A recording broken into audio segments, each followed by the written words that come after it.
Ei, Al Capone, vê se te emenda, já sabei do teu furo, nego, no imposto de renda.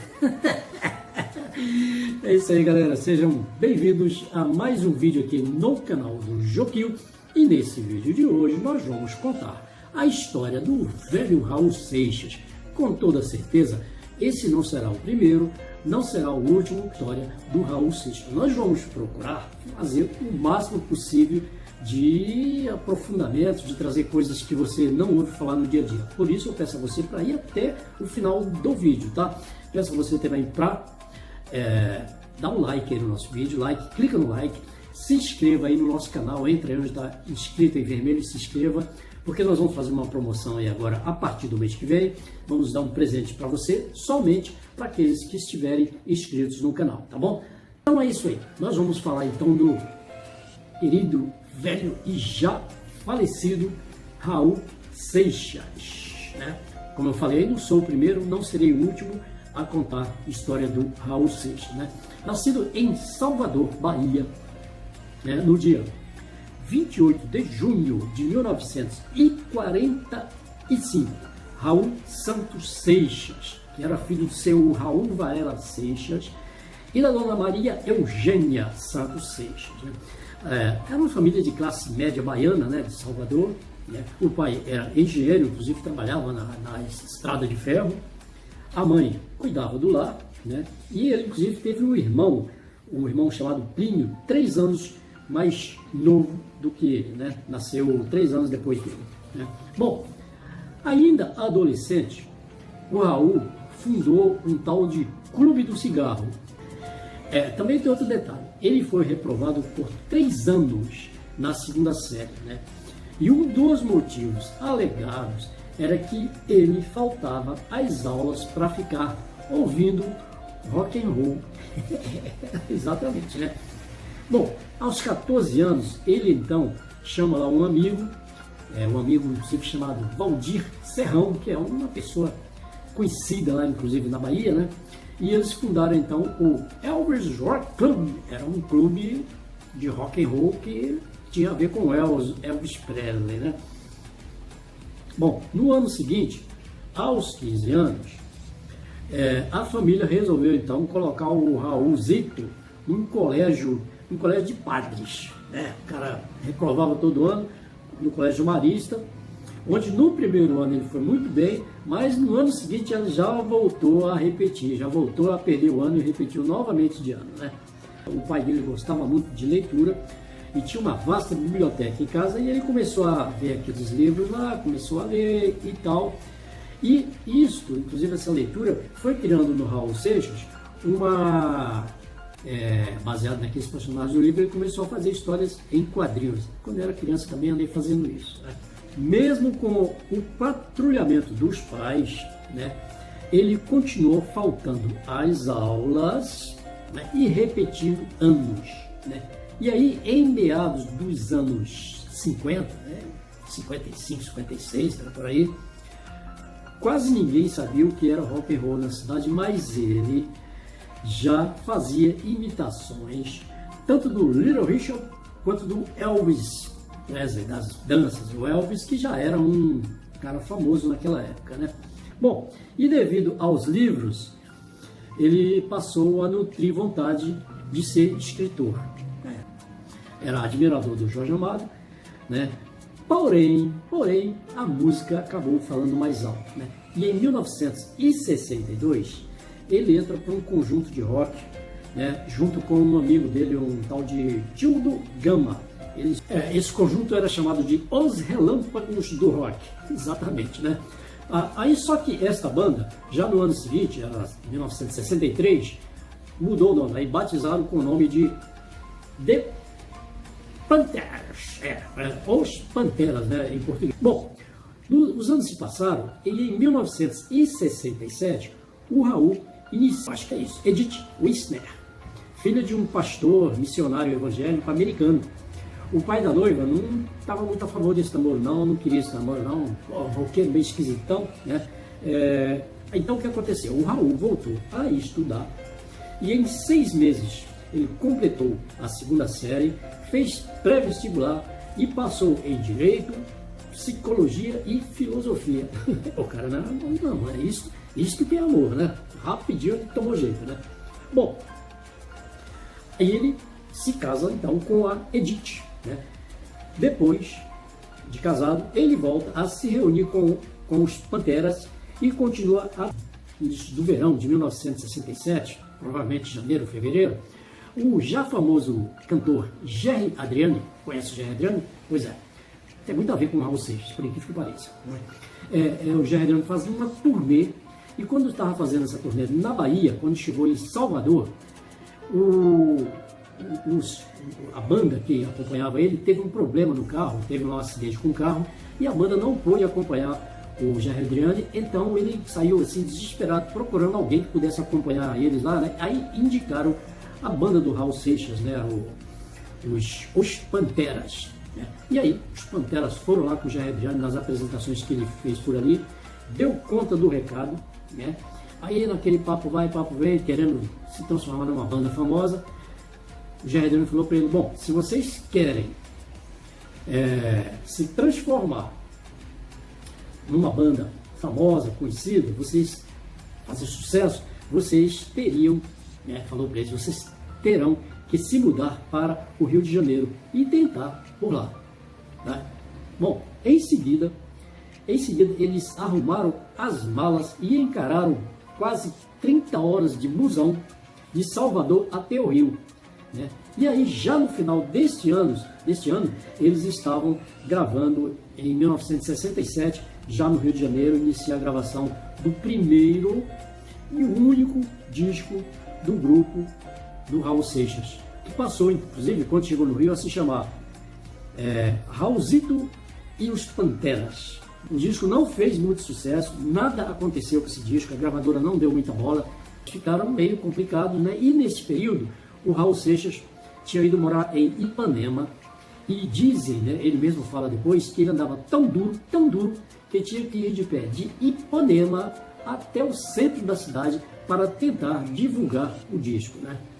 Ele inclusive narra isso aí na música Ouro de Touro, que ele fala que ele passou fome na Cidade Maravilhosa.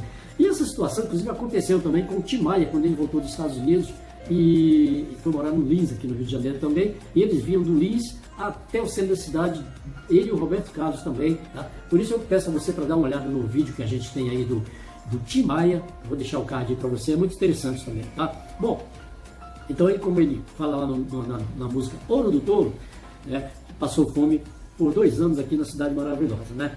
Bom, a banda, inclusive, sobreviveu por algum tempo, acompanhando, inclusive, o Gerry Adriani em alguns shows, né? O Gerry Adriani tentou dar uma força para eles aqui, mas acabou que eles tiveram que voltar para salvar as coisinhas, e a decepção do Raul foi tão grande que ele ficou em casa lá, meio que depressivo, quase pegando uma depressão. E aí ele acabou sabendo que o diretor da CBS, que foi a gravadora que ele teve no Rio, inclusive, estava lá em Salvador para dar uma palestra lá, para fazer uma negociação lá, e conseguiu marcar com esse camarada, foi conversar com ele lá no hotel, né? E papo vai, papo vem. Aí o cara falou: bom, eu posso contratar você novamente para você voltar para o Rio, mas não como cantor, não precisa levar a banda, vai como produtor. Juntou lá a esposa, a mala, provavelmente pegou o mesmo busão da outra vez, quase 30 horas de viagem, dessa vez com a mulher, e acabou aportando no Rio de Janeiro, né? Ele então inicia com uma nova função, produtor musical, e como tal, produziu e compôs para grandes ídolos da Jovem Guarda. Não sei se você hoje ouviu falar, mas o Leno, aquela dupla Leno e Lília, isso foi muito tempo atrás, né? Eu era criança, né? Então você que nasceu agora não lembra nada, não tem nem ideia do que é isso, mas quem é mais velhinho, assim como eu, acima de 60, lembra bem de Leno e Lília. Então ele produziu para o Leno, né? Produziu para o Renato e seus Blue Caps, que é uma banda que fazia muito sucesso também naquela época da Jovem Guarda, né? Produziu para o Ed Wilson, que também era da Jovem Guarda, inclusive parceiro do Roberto Carlos, aquela coisa toda, né? E produziu para o próprio Gerry Adriani, né? Fez muito sucesso com o Gerry Adriani, que é aquela música Doce, doce amor, onde tens andado, seja onde for, doce, doce amor. Eu sei que tudo que é bom dura pouco, minha querida. Eu sei que vou te perder nessa noite, minha querida. Eu tenho uma lembrança legal sobre isso, né? Além disso, foram outras músicas também que ele fez para o Gerry Adriani, várias músicas, fizeram bastante sucesso, né? E para outros cantores, né? Ele então estava se revelando como um excelente compositor e um excelente produtor musical, né? Em 1971, então, ele produziu junto com o cantor e ativista Sérgio Sampaio, esse cara era muito famoso nos anos 60, Sociedade da Gran Ordem Cavernista apresenta Sessão das 10. Isso foi o nome do disco, né? Na realidade, esse disco seria uma espécie de uma ópera rock, né? Naquela época o The Who tinha lançado uma ópera rock, né? Porém, devido a essa questão da censura, o disco não foi lançado e também a própria gravadora CBS não se interessou muito pelo disco, e aí o Raul Seixas saiu da CBS e foi parar então na RCA, que era uma outra gravadora, né?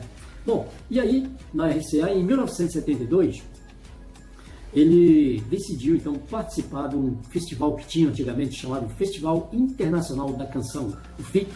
Esse festival inclusive revelou muita gente boa da música, não só do Brasil, mas inclusive de outros países, tá?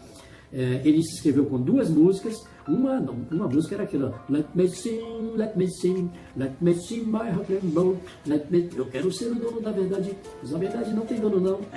Menino, velho Raul, eu tenho de memória aqui, né? Inclusive ele acabou defendendo essa música e fez uma outra música também chamada Eu Sou Eu e Nicuri é o Diabo. Essa música foi defendida por uma cantora chamada Lena Rios, né? E todas as duas músicas classificadas para as semifinais e finais do festival, né? Aí o que acontece? A gravadora Philips aproveitou e foi lá e o contratou, agora não como produtor, mas como cantor. E no ano seguinte ele lança um compacto, Ouro do Tolo, com aquela música Ouro do Tolo, que foi lançado em maio de 1973, no dia 18 de maio de 1973, com a música Ouro do Tolo, e teve duas curiosidades, né?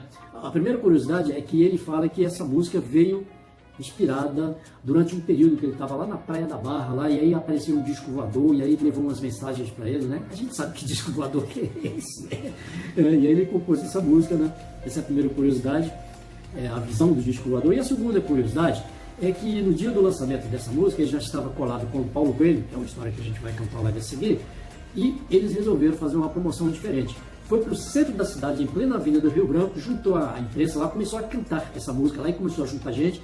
E a imprensa, Rede Globo, Jornal Nacional, foi lá e começou a focalizar e começou a mostrar. E aí o troço viralizou, né? Não viralizou naquela época, porque não tinha internet e não podia viralizar. Hoje teria viralizado. E aí foi uma jogada de marketing, né? Foi a jogada de marketing que fez com que a música estourasse e fizesse bastante. Bem, mas apesar de tudo, a censura da época não deu trégua ao Raul. Tanto que um disco que ele fez em parceria com o Leno, o cantor Leno, foi totalmente censurado, as suas letras, tudo censurado, né? Agora, depois daquele compacto que ele lançou em plena Avenida Rio Branco, no Rio de Janeiro, o Ouro de Tolo, logo em seguida, 2 meses e pouco depois, no dia 21 de julho, ele lança então o LP, né, com 12, 11 músicas, sei lá, Kriga Bandolo. Esse disco é sensacional, né? Que além da música Ouro de Tolo, veio aí também Metamorfose Ambulante. Lembra? Eu quero viver essa metamorfose ambulante. Você se lembra, sabe? Mosca na sopa, lembra de Mosca na sopa? Eu sou a mosca que pousou na tua sopa. Minha sobrinha detestava essa música, a Estela. E também Al Capone, né? Ei, Al Capone. Bom, entre outras, né? Porque essas três aí foram um sucesso estrondoso, né? Exploraram rapidamente, né? Bom, ainda este ano ele acabou lançando também um disco, né? Com um LP com 24 músicas, acho que duplo, de rock brasileiro e americano, só que a gravadora não deixou ele assinar, porque iria atrapalhar as vendas do Kriga Bandolo, né? Então, botaram lá o disco como sendo de um grupo de rock chamado Rock Generation.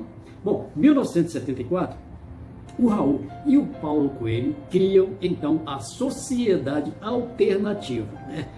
Na realidade, essa Sociedade Alternativa não era só a música, né? Viva, viva, viva a Sociedade Alternativa, não era só a música. Na realidade, era um projeto mesmo real, com papel timbrado, registrado em cartório. Tinham até, inclusive, negociado um terreno no interior de Minas Gerais para ser a sede dessa Sociedade Alternativa.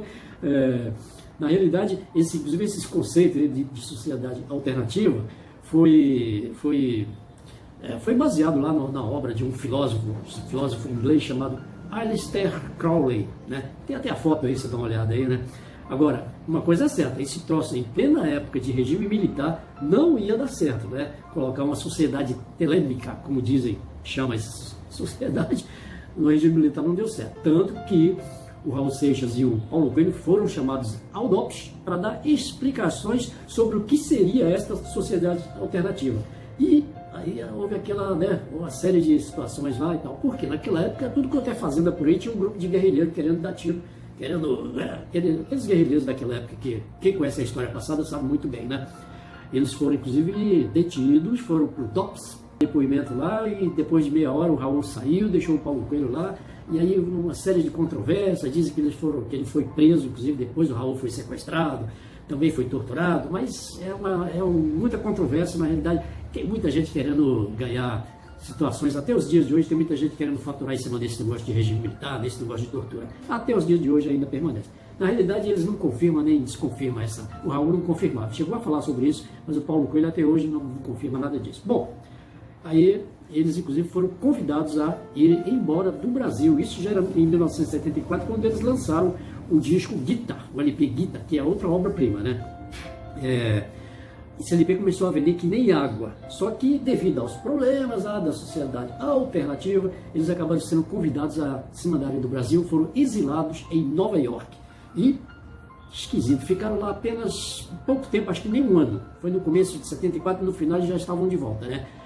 Que o LP estava vendendo tanto aqui no Brasil que o próprio regime foi lá e falou: volta, que você está ganhando muito dinheiro lá no Brasil, está vendendo muito teu disco lá, tuas músicas, você é ídolo lá, volta. Aí acabou voltando, né? E o disco vendeu que nem água, tanto que vendeu 600 mil cópias e ganhou o disco de ouro. E nesse período também, ele acabou se separando da sua esposa Edith Weiser, né? Ele, inclusive, quando foi para os Estados Unidos, ele foi junto com ela. O Paulo Coelho levou também a namorada Adalgisa Rios, né? Aí o que acontece? A venda do Guitar foi um sucesso absoluto, né? Ganhou o disco de ouro com mais de 600 mil cópias, e enquanto isso ele estava lá em Nova York, curtindo lá o exílio. Curtir exílio em Nova York deve ser muito chato, né? Agora, ainda... bom, em 1975, o Raul lança um novo disco, né? O chamado Novo Aeon, que vem com a música Tente Outra Vez, lembra? Tente Outra Vez. Porém, esse disco não teve boa vendagem, foi fraco a vendagem dele, né?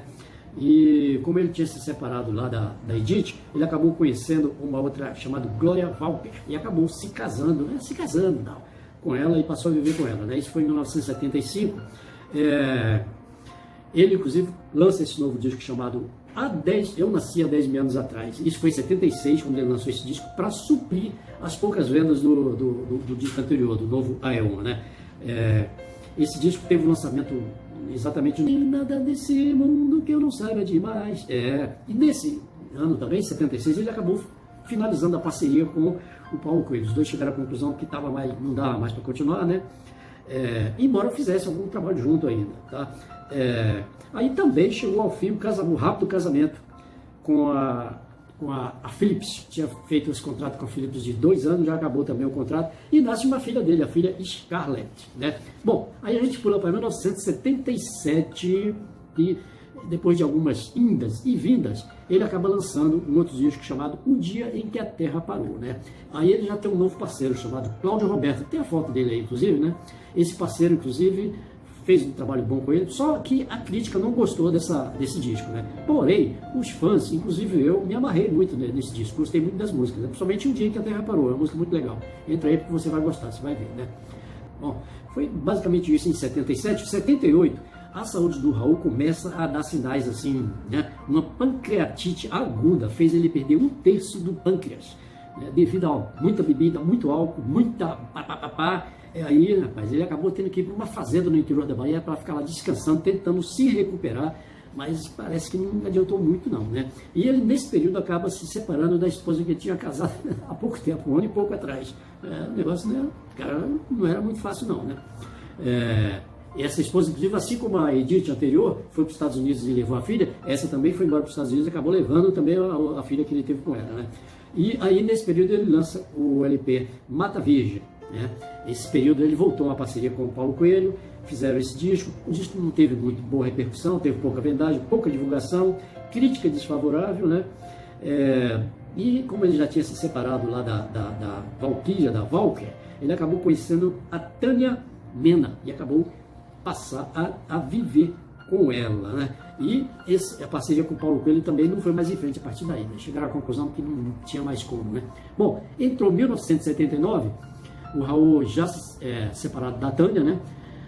E após um ano e pouco de convivência, né?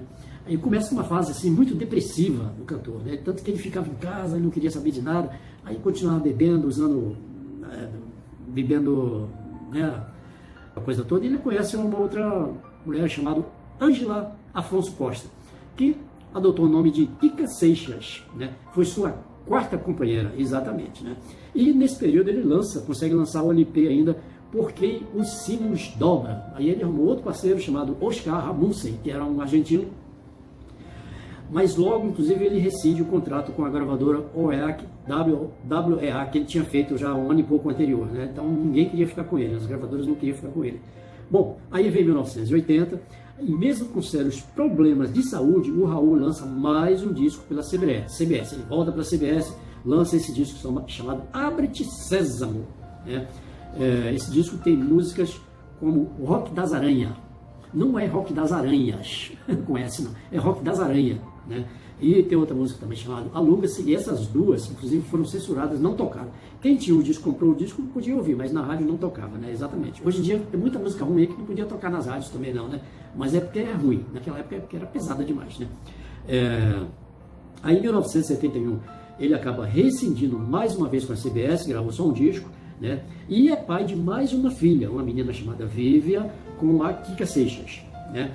Bom, no ano seguinte, em 82, ele acaba indo fazer um show na cidade de Caieiras, no interior de São Paulo, e lá é quase linchado, porque o pessoal achava que o cara que estava lá cantando não era ele, que o cara estava tão debilitado, tão esquisitão, que os caras não estavam acreditando que era o Raul Seixas. Até porque também ele tinha muitos imitadores naquela época, né? E os caras quase que partem para cima dele, que quebra ele na porrada, né? Bom, em 1983, mesmo afundado no álcool e nas drogas, o Raul é convidado pela gravadora Eldorado, que é um selo de uma shopping que tem lá em São Paulo, para mais um disco, né? E também grava na TV Globo aquele seriado infantil Plum-Plac-Zum, onde canta a música do Carimbador Maluco, né? Plum-Plac-Zum, não vai a lugar algum. Lembra dessa música? Pois é, isso foi em 1984, e ele acabou ganhando o disco de ouro em 84 com esse disco, tinha essa música, né? Tinha lançado um disco no ano anterior. Nesse ano, sim, ele lança o disco Metrô Linha 743, e pela Som Livre, faz uma parceria com a esposa Kika, né? E aí ele vê as portas se fecharem devido ao consumo, àquela situação crítica que ele se encontrava, muito álcool, muita droga, muita coisa ilícita, e aí a coisa complica, mas mesmo assim a gravadora lançou um disco, foi um disco ao vivo, chamado Único e Exclusivo, né? Bom, vamos para 1985, mais uma vez ele se separa da Kika Seixas, né? Engraçado, o cara não era mole não, né? Consegue um contrato com a gravadora Copacabana. Ninguém estava querendo mais ele, só a Copacabana, que era uma gravadora pequena, aceitou ele em 1986. Mesmo em estado precário como ele estava, ele acabou lançando mais um disco que começou a gravar em 86, só foi lançado no ano seguinte, né? Disco chamado Uababum, Bem Bum. Tem essa música, né? Vê que você vai ver, que eu acho legal, né? Esse disco faz bastante sucesso, né, entre os fãs, né? E consegue ser disco de ouro, né? Bom, ainda em 86 ele conhece a Lena Coutinho, uma outra, né, outra namorada, outra companheira, né? E ela inclusive faz a participação na banda Camisa de Vênus do Marcelo Nova, que passa a ser o seu novo parceiro, né? Aí em 1988 a parceria com o Marcelo Nova rende uma turnê com 50 shows pelo Brasil, né? Isso foi em 88, 89, sendo que devido ao estado ruim que ele se encontrava, precário que ele se encontrava, metade dos shows era feita, ele fazia metade das apresentações e o Marcelo fazia o restante, deu aquela situação toda lá, né? Porém, mesmo assim, eles acabam lançando um disco chamado Panela do Diabo. Eita nós, né? Foi lançado no dia 22 de agosto de 1989, um dia depois da sua morte. No dia 21 de agosto de 1989, a empregada o encontrou morto em sua cama por volta das 8 horas da manhã. Raul estava em seu apartamento em São Paulo e foi vítima de uma parada cardíaca. O estado de alcoolismo agravado pelo diabetes e o fato de não ter tomado insulina causaram uma pancreatite aguda. Isso foi relatado no jornal. Eu estou lendo aqui o relato do jornal, né? O corpo foi velado durante todo o dia no Palácio das Convenções do Anhembi, que é um centro empresarial grandão que tem lá em São Paulo, quem mora em São Paulo conhece, né? E no dia seguinte foi levado para Salvador, onde foi sepultado no cemitério Jardim da Saudade, né? O disco Panela do Diabo foi lançado no dia seguinte, como eu já falei, à morte do Raul, né? Vendeu mais de 150 mil cópias naquele período, foi um disco de ouro. E após a morte do Raul Seixas, mesmo depois da sua morte, ele vem sendo homenageado, endeusado, relançado, né? Vem conquistando fãs a cada dia até os dias de hoje, de 2021, melhor dizendo. Nós estamos em final de abril, entrando em maio de 2021, e o Raul Seixas continua sendo idolatrado. O Spotify, que é um medidor de músicas, relata que desde 2014, quando eles foram criados, existe um relato de mais de 1.300.000 vezes em que as músicas do Raul Seixas foram tocadas na rádio no Brasil e em outros países, né? E o Raul Seixas teve bastante homenagem e continua tendo, e merece, porque foi um gênio da música, né? E o vídeo ficou bastante longo, infelizmente é uma história longa e é uma história que talvez ninguém tenha contado com tantos detalhes como eu estou contando aqui. E se você tem algum detalhe que é interessante e não foi contado aqui, entra nos comentários do vídeo, pode fazer, está autorizado a fazer esses comentários aí, tá ok? Complementando ou fazendo alguma pergunta que a gente vai te responder aí, ok? Espero que você tenha, me perdoe pelo vídeo tão longo, mas quem tem história tem que ser contada e o nosso trabalho aqui é esse, ok, gente? Grande abraço então, tá? Se inscreva no nosso canal aí, que tem muita novidade vindo aí, tá? No canal, beleza? Grande abraço e até a próxima.